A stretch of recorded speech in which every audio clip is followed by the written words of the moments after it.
बिस्मिल्लाहिर्रहमानिर्रहीम। अस्सलाम वालेकुम नादरीन, आप यूट्यूब चैनल देख रहे हैं, मैं इमरान खान हूँ। नादरीन, रोज़ाना हमें एक नई गवाही मिल जाती है कि जो भी पाकिस्तान में हो रहा है इसके पीछे मिलिट्री एस्टेब्लिशमेंट है। और ये जो आइनी तरमीम 26वीं हुई, ये भी मिलिट्री एस्टेब्लिशमेंट ने ज़बरदस्ती गर्दन पे घुटना रख के करवाई। और ये जो अब हो रही है 27वीं आइनी तरमीम, अभी भी जो अंगूठा है वो गले के ऊपर एस्टेब्लिशमेंट का ही है। इसकी एक और मैं आपको सबूत देता हूं कि एस्टेब्लिशमेंट जब काम करती है तो फिर उसको 100% होना होता है उनके मुताबिक, यानी वो उन्होंने कर लेना होता है। चाहे पाकिस्तान का उसे जितना मर्जी नुकसान हो जाए, चाहे अवाम का जितना मर्जी नुकसान हो जाए, लेकिन उन्होंने कर देना होता है अपने ज़ाती मफाद के अंदर। 26वीं तरमीम भी कर ली, 27वीं भी अब तकरीबन हो गई है।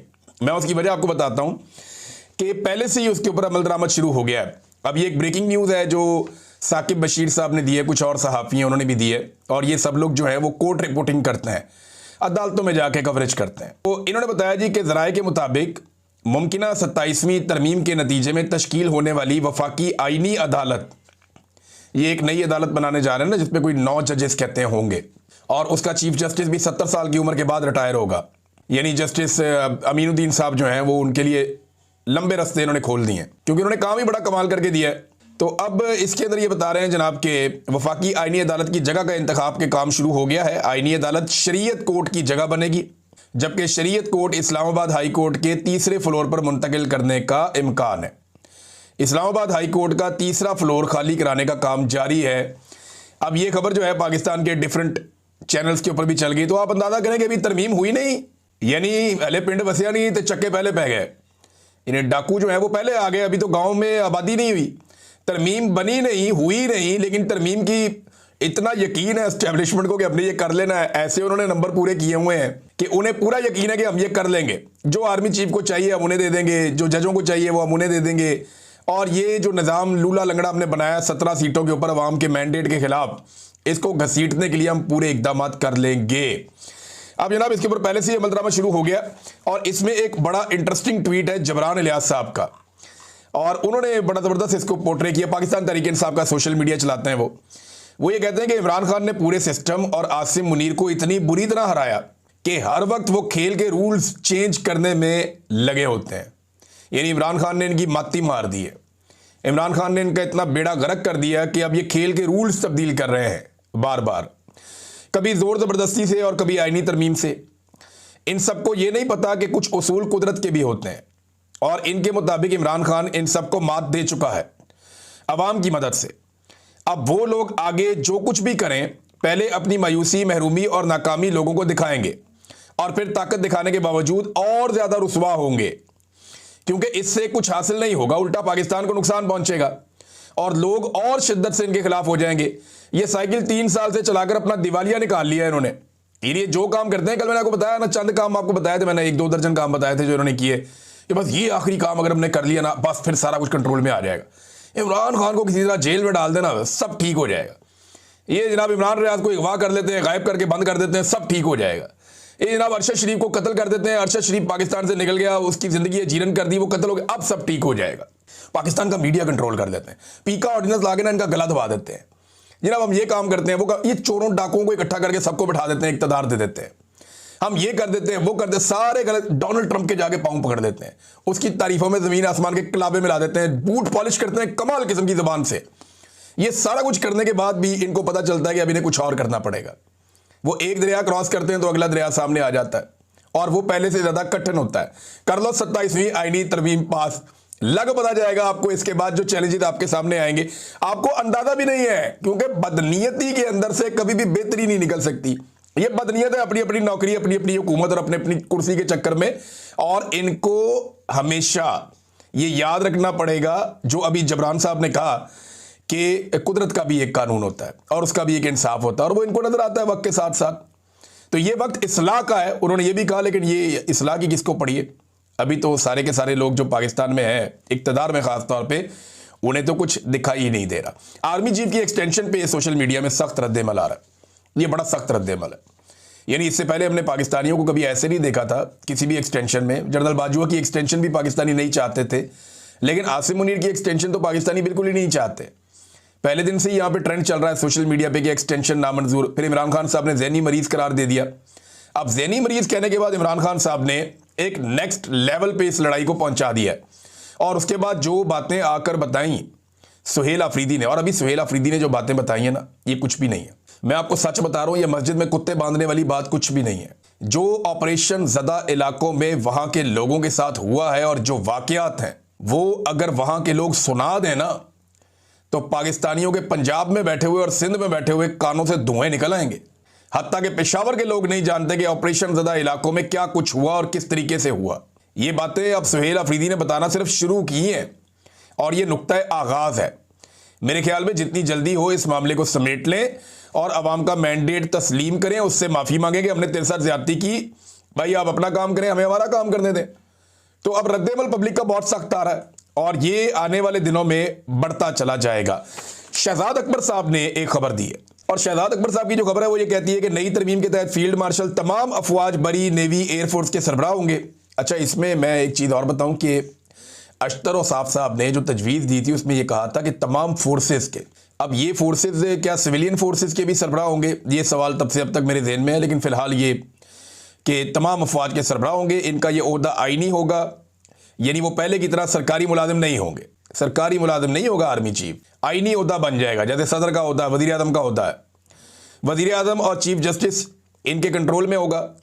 ये ओहदा 5 साल का होगा। यूं आसिम मुनीर ओहदे की मियाद 2025 से शुरू होगी और इस ओहदे में एक्सटेंशन की ऑप्शन भी मौजूद होगी, यानी वो चाहे तो 2030 में एक्सटेंशन लेके 2035 तक रह सकता है इस ओहदे के ऊपर।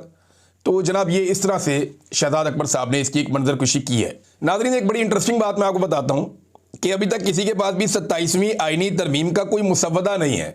अंदाज़ा कीजिए आप, ये जो 27वीं आईनी तरमीम है ना, इसका कोई भी मुसव्वदा अभी तक किसी के पास भी नहीं है। हुकूमत के लोगों से पूछो तो वो कहते हैं जी हमने तो बातें सुनी हैं, सिर्फ वज़रा से आप बात करें अगर आपका किसी से ताल्लुक है तो वो कहते हैं जी नहीं।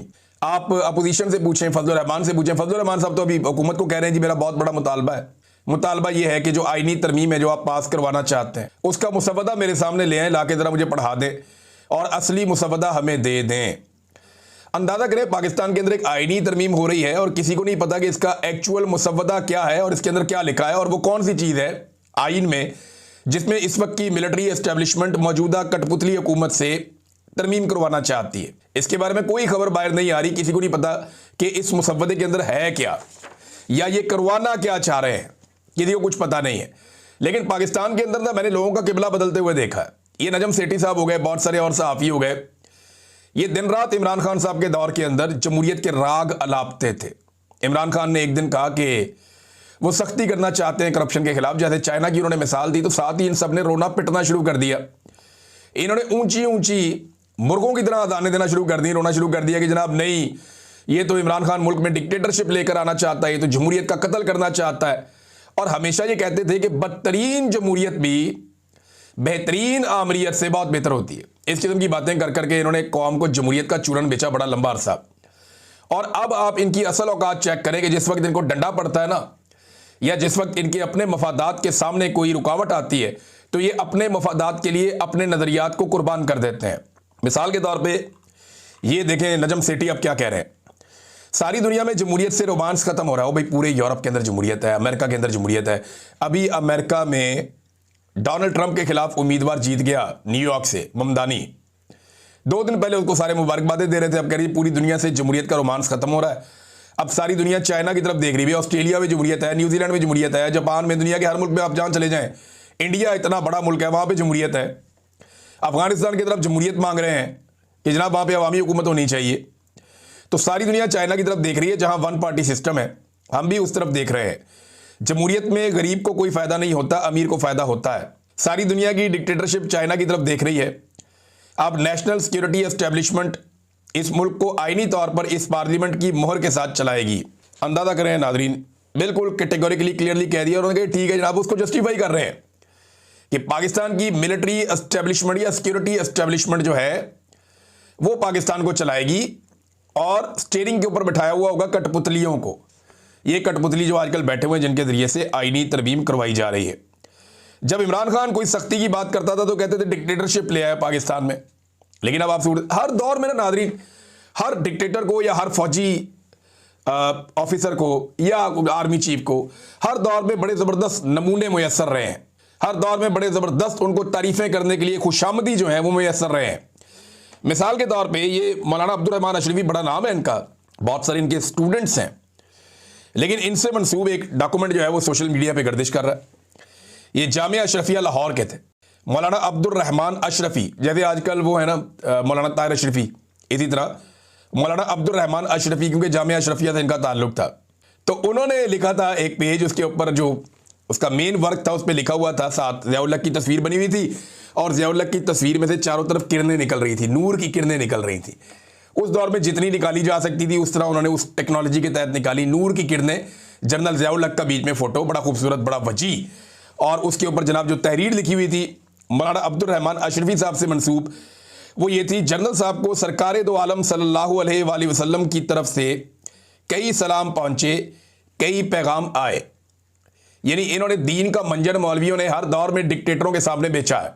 इन्होंने हर दौर में दीनी मामलात को, तसव्वुफ को और दीनी इस्लाहात को डिक्टेटरों के फ़ायदों के लिए इस्तेमाल किया। आज भी कई लोग कहते हैं कि जनाब आसिम मुनीर साहब के बारे में बहुत सारी दीनी बातें करते हैं। आजकल ये काम जो है वो कर रहे हैं ज़्यादातर, क्या नाम है, अंसार अब्बासी साहब, कि जनाब बड़ी मजहबी शख्सियत है, कुरान पाक को जानते हैं, कुरान पाक की तालीमात पर अमल करते हैं, और जाके एक दफ़ा इसको चक्कर लगवाओ अंसार अब्बासी को, इनको लेकर जाओ और ले जाके दिखाओ कोट लखपत जेल में जो औरतें बंद हैं, उनसे पूछेंगे कौन से कुरान पाक पे अमल दरामद हो रहा है। इनको लेकर जाओ मार्ग बलोच से और उनके जो साथी गिरफ्तार किए गए हैं गैर कानूनी तौर पर, जरा उनसे मुलाकात करवाएं। फिर इनको लेकर जाएं तहरीक लब्बैक के उन लोगों के घरों में जिनके बंदे या उनकी लाशें वापस ही नहीं मिल रही, तो उनको पता चले कौन से इस्लामी उसूलों पर अमल दरामद हो रहा है। तो अंसार अब्बासी साहब, आप जैसे लोग माजी में भी मुयस्सर थे फौजी अफसरान को, और आजकल भी मुयस्सर हैं, तो कोई बड़ा फ़र्क नहीं आया ना आप लोगों के रवैयों में ना उनके रवैयों में। और इसकी वजह से पाकिस्तानी अवाम जो है वो हमेशा पिसती रही है, पाकिस्तानी अवाम जो है उसकी हालत ख़राब होती रही है। कबायली अवाम को जंग के अलावा हमने दिया ही कुछ नहीं। यानी जब भी कबायली अवाम के बारे में बात होती है हम उन्हें सिर्फ जंग देते हैं और कुछ नहीं देते। लेकिन अभी क्योंकि कबायली इलाकों से पहला वज़ीर आला आया खैबर पख्तूनख्वा का, सुहेल अफरीदी, उसने एक बड़ा ज़बरदस्त ऐलान किया है, और ये ऐलान अब तक का सबसे बड़ा पैकेज है जो कबायली इलाकों को मिलेगा। और इसमें इमरान खान साहब के विजन के मुताबिक उन्होंने कहा जी 1000 अरब रुपए का तारीखी मंसूबा हम शुरू करने जा रहे हैं कबायली इलाकों में। वहाँ पे नए स्कूल बनेंगे, कॉलेजेस बनेंगे, टेक्निकल इंस्टीट्यूट बनेंगे, सड़कें, पुल और साफ पानी के मंसूबे बनेंगे, नौजवानों के लिए स्किल डेवलपमेंट और ट्रेनिंग प्रोग्राम्स होंगे, रोज़गार बढ़ेगा, पुलिस रिफॉर्म्स होंगी, जदीद तरबियत होगी और सिक्योरिटी सिस्टम आएगा। भी पुलिस को उन्होंने लेटेस्ट वेपन और गाड़ियाँ और चीज़ें इन्होंने फराम की हैं खैबर पख्तूनख्वा ने। फिर जदीद अस्पताल, क्लिनिक्स और मोबाइल हेल्थ यूनिट्स वहाँ पे कह रहे हैं जी हम लेकर जाएंगे। स्पोर्ट्स कम्प्लेक्स और ग्राउंड्स तामीर किए जाएंगे ताकि खेलों को थोड़ी सी तकवीयत मिले खैबर पख्तूनख्वा में। फिर माशी इस्तेहकाम के लिए कह रहे हैं जी नए कारोबारी मराकज़ और तरक्की के नए मौके हम पैदा करेंगे। ये 1000 अरब रुपया लगाने जा रहे हैं। फिर तवानाई पे बताते हैं जी transmission line, feeders, solar system और सोलर ग्रिड, ये सारी चीज़ें वो ये कहते हैं जी हम लेकर जा रहे हैं कबायली इलाकों में, ताकि कबायली अवाम की जो महरूमियाँ वो दूर हो जाए। अब उनको जंग ही देनी है सिर्फ कि उनकी मादनियात उठानी है, तो वहाँ पे जंग जारी रहे जैसे सूडान में है। सूडान में तो मामला साफ है ना, वहाँ पे जंग इसलिए है कि वहाँ से सोना निकालना है। लेकिन दुनिया में जहाँ पे भी मादनियात होती है वहाँ लड़ाई हो जाती है। तरक्की याफ्ता ममालिक के अलावा पूरा अफ्रीका आप उठाकर देख लें, कॉन्गो से सोना निकालता था फ्रांस, और भी कई मुल्कों के लोग आते थे वहाँ से सोना निकालते थे, और ये बड़ा लंबा अरसा कई दहाइयों तक वहाँ से सोना निकालते रहे, ड्रिजेस लगा के बहुत बहुत बड़ी मिकदार में सोना वहाँ से लेकर गए। पूरा यूरोप अमीर हो गया, इतना सोना लेकर गए वहाँ से कॉन्गो से। तो कॉन्गो में हमेशा एक ग्रुप दूसरे ग्रुप से लड़ता ही रहा है। जो सोने की गाड़ियाँ थी या ट्रक था जो उन्हें लेकर जाते थे, उनके रास्ते में कभी रुकावट नहीं आती थी, एक दूसरे को वो मारते थे, जानवरों की तरह उनको हथियार भी फराहम किए जाते थे। तो इसी तरह हर उस इलाके में जहाँ पे मादनियात होती हैं बदअमनी पैदा की जाती है, जैसे बाई डिज़ाइन खैबर पख्तूनख्वा के कबायली इलाकों में बदअमनी पैदा की गई। लेकिन ये अच्छा कदम है जो उठाया जा रहा है। नाज़रीन, टीएलपी के हवाले से एक बड़ी खौफनाक इन्फॉर्मेशन हमारे पास आई है। मैं उसे देख रहा था और हैरान हो रहा था कि ये क्या किया है इन्होंने। एक वकील साहब सामने आए हैं और ये पहली आवाज़ है जो हमारे सामने आई है। और वकील साहब जो हैं इनका नाम है एहसानुल्लाह आरिफ, ये बारिश वकील हैं। इन्होंने ये बताया कि अब तक 24 तहरीक लब्बैक के शहदा की फैमिलियों ने इनसे रब्ता किया है अपनी लाशें लेने के हवाले से कि हमें हमारी लाशें मिलें। 24 लोग अब तक सिर्फ एक वकील से रब्ता कर चुके हैं। कई ऐसे होंगे जो डर के छुपे हुए हैं, बात ही नहीं कर रहे। कई ऐसे होंगे जिन्हें खामोशी से लाशें पहुंचा दी गई कि बोलना नहीं वरना ऐसी तैसी फेर देंगे। घर के बाहर आप एक सिपाही बिठा दें तो गरीब आदमी तो बात ही नहीं कर सकता। तो ये नादरीन सूरत हाल है कि जो मारे गए हैं लोग मरीदके में, उनके 24 केसेस सिर्फ एक वकील के पास है। और वो बताता है कि सैयद हशमतुल्लाह और सैफुल्लाह के कातलों में इनकी फैमिली पर दबाव डाला जा रहा है कि आप ये बयान दे दें कि साद रिजवी और अनस रिजवी ने गोलियां मार के हमारे भाइयों को कत्ल किया है। और लवाहिकीन जितने भी हैं उनके घरों पे पुलिस जा रही है, लगातार उनको ज़हनी तौर पे टॉर्चर कर रही है, उनके ऊपर दबाव डाल रही है कि जैसे हम कहते हैं वैसे चलो, इसके अलावा कोई और रास्ता नहीं है। नाज़रीन, फजलुर रहमान साहब के साथ भी मोहसिन नकवी साहब ने गेम डाल दी है। और ख़बर यह है कि मोहसिन नकवी ने डीजी पासपोर्ट को हुक्म दिया, और ये खबर हमें फ़हीम अख्तर मलिक साहब दे रहे हैं कि मौलाना फजलुर रहमान साहब का जो पासपोर्ट है इसके ऊपर सार्क का स्टिकर नहीं लगाना है। बांग्लादेश आपने जाना होता है, सार्क का स्टिकर लगता है पासपोर्ट के ऊपर, इसके ऊपर कोई वो वीज़ा शीज़ा नहीं होता। तो जनाब स्टिकर नहीं लगा, पासपोर्ट वापस फजलुर रहमान साहब को मिल गया। और ये जो पार्लियामेंटेरियंस के वीज़े नहीं होते, इनको सार्क का स्टिकर लग जाता होता है। फजलुर रहमान साहब ने 11 नवंबर को जाना था, लेकिन क्योंकि आईनी तरमीम करवानी है, फजलुर रहमान का यहाँ होना ज़रूरी है। और याद सादिक से भी पूछा, याद सादिक ने जाके उनसे पूछा, रब्ता किया डीजी पासपोर्ट से, तो उसने कहा जी हमें मोहसिन नकवी ने कहा है कि सार्क स्टिकर इनके नहीं लगाए जा रहे। तो फजलुर रहमान साहब ने 11 नवंबर को जाना था। बहरहाल अब आईडी तरमीम करें और फिर उसके बाद फजलुर रहमान साहब जहाँ जाना चाहते हैं जाएँ। वैसे भी पाकिस्तानी तो पाकिस्तान छोड़ छोड़ के भाग रहे हैं, फजलुर रहमान साहब तो नहीं जाएंगे, उनका तो यहाँ पे बिजनेस बड़ा अच्छा है, पॉलिटिकल बिजनेस, लेकिन पाकिस्तानी जा रहे हैं। गुज़िश्ता 9 महीनों में दुबई में 54,000 नई कंपनियां आई हैं, 54,000। और इनमें दूसरे नंबर पे जो है वो पाकिस्तान है। पाकिस्तान की बेशुमार फर्म्स वो दुबई में जाके अपने आप को रजिस्टर कर रही हैं और पाकिस्तान से पैसा निकल निकल कर दुबई में जा रहा है। और ये पाकिस्तान इसीलिए, ये साफ आपको नजर आ जाता है ना क्यों ये आदादोशुमार आ रहे हैं कि 51 साल की पाकिस्तान की कम तरीन सरमायाकारी हुई है। उसका रीजन एक ही है ना, और वो यही है कि पाकिस्तान से लोग पैसा लेकर निकल रहे हैं, तो दुबई में बेशुमार लोग पैसा लेकर जा रहे हैं, सऊदी अरब में लेकर जा रहे हैं, अब यूरोपीय ममालिक में लेकर जा रहे हैं। लोग अपना पैसा निकालकर मुख्तलिफ मुल्कों में जाके इन्वेस्ट कर रहे हैं कि पाकिस्तान के अंदर काम करना मुमकिन नहीं रहा। नाज़रीन, साहबजादा हामिद रजा साहब गिरफ्तारी देने आ रहे थे और उन्हें गिरफ्तार कर लिया गया और दहशतगर्दी की अदालत में उन्हें पेश किया गया। फैसलाबाद जेल उन्हें मुंतकिल कर दिया गया। साहबजादा हामिद रजा साहब ने भी इमरान खान साहब से वफादारी निभाई है। हालांकि पाकिस्तान तहरीक इंसाफ के नहीं है, सुन्नी इत्तेहाद काउंसिल उनकी अपनी जमात है, लेकिन उनकी बहनों पे, रिश्तेदारों पे, सब पे मुकदमात हुए, सबकी ज़िंदगी तंग कर दी गई, उनकी फैमिली को बहुत परेशान किया गया। लंबे अरसे से वो इमरान खान साहब से वफादारी निभा रहे हैं, ताल्लुक़ निभा रहे हैं। हालांकि साहबजादा हामिद रजा वो शख्सियत है जिनके एस्टेब्लिशमेंट के साथ कभी भी बुरे ताल्लुकात नहीं रहे थे, लेकिन उन्होंने अपने ताल्लुकात बहुत बिगाड़े एस्टेब्लिशमेंट से, इस नज़रिए के ऊपर कि इमरान खान जो बात कर रहे हैं वो ठीक कर रहे हैं। और तब से लेकर अब तक वो भुगत ही रहे हैं। और अब उन्होंने गिरफ्तारी दे दी है या उन्हें गिरफ्तार कर लिया गया है पंजाब पुलिस की जानिब से। 10 साल की सज़ा उन्हें पहले ही सुनाई जा चुकी है 9 मई के केसेस में। तो साहबजादा हामिद रजा साहब के लिए एक और इम्तिहान शुरू हो गया है। नाज़रीन, डोनाल्ड ट्रंप ने कहा कि जल्द अहम ममालिक अब्राहम अकॉर्ड का हिस्सा बनने वाले हैं। अब ये कौन से अहम ममालिक हैं, क्या इनमें पाकिस्तान शामिल है, ये बड़े सवाल आते हैं। आने वाले दिनों में हमें जवाब मिल जाएंगे। और भी खबरें आपको मैं नेक्स्ट व्लॉग में देता हूँ। अब तक के लिए इतनी, अपना ख्याल रखिएगा, अपने चैनल का भी।